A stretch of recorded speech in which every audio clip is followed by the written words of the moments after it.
नमस्कार, मैं गार्गी श्रीवास्तव आज आपके समक्ष एक बहुत महत्वपूर्ण चर्चा करने के लिए उपस्थित हुई हूँ। इससे पहले कि मैं अपनी बात कहूँ, मैं आपसे कुछ पूछना चाहती हूँ। आप जिस भी गली, मोहल्ले, कॉलोनी, अपार्टमेंट, गांव, देहात, जहाँ भी आप रहते हैं, आपके पड़ोस में कौन रहता है? क्या वो आपकी जाति का व्यक्ति है? वो आपके धर्म का व्यक्ति है?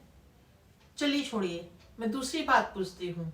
आपने जहां भी पढ़ाई करी, आपके दोस्त किस जाति के थे, किस धर्म के थे? क्या आपने दोस्त बनाने से पहले उनकी जाति और धर्म पूछा था, या उनके गुणों से प्रभावित होकर आपने उनसे दोस्ती की थी? मैं जहां तक जानती हूँ कि आपके कुछ विश्वास पात्र मित्र ऐसे होंगे जो आपके लिए आपके फैमिली होंगे, जो कि आपकी जाति धर्म से बिल्कुल भी संबंधित नहीं होंगे। तो फिर क्यों जब लोकतंत्र में चुनाव का समय आता है तो आप अपनी जाति के व्यक्ति को बहुमत देते हैं, चाहे वो किसी भी योग्य हो अथवा नहीं?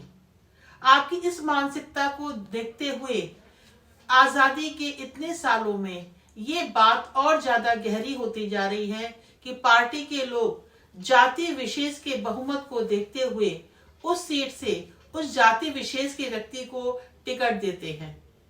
आप जान लीजिए, ये भारत की विडंबना है कि जहां पे जाति नहीं पूछी जानी चाहिए, जैसे कि शिक्षा में, जैसे कि नौकरी में, जैसे कि प्रमोशन में, जहां पे जाति धर्म नहीं पूछी जानी चाहिए, वहां हमसे बार बार जाति और धर्म पूछा जाता है। मैं एक शिक्षिका हूं और मैंने ये अपने जीवन में देखा कि बच्चों की जो बुद्धि होती है वो जाति धर्म के अनुरूप नहीं होती है। ईश्वर बुद्धि देते समय उस व्यक्ति की जाति धर्म और किसी भी चीज को देखे बिना देता है। ये व्यक्ति की व्यक्तिगत योग्यता होती है।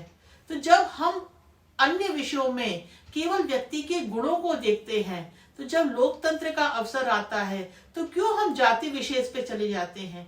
क्यों हम व्यक्ति की अन्य गुणों को ना देखने के बजाय केवल उसकी जाति को देखते हैं? मैं आपसे ये कहना चाहती हूँ कि अच्छा व्यक्ति हर व्यक्ति के लिए अच्छा करता है। एक पढ़ा लिखा, एक समझदार व्यक्ति वो सभी के समाज के लिए भले के लिए कार्य करता है। वो किसी एक जाति के भले के लिए काम नहीं करता। मान लीजिए सड़कों का निर्माण होगा या स्कूलों का निर्माण होगा या अस्पताल अच्छे बनेंगे, तो क्या उसमें एक जाति विशेष का व्यक्ति जाएगा या वहां पे कोई जाति विशेष के लोगों का इलाज होगा? ऐसा नहीं होता। जब आप अपने लिए किसी डॉक्टर को ढूंढते हैं, किसी शिक्षक को ढूंढते हैं या फिर किसी मैकेनिक को ढूंढते हैं, तो क्या आप उसकी जाति पूछते हैं या उसका धर्म पूछते हैं? आप देखते हैं वो उसकी योग्यता क्या है।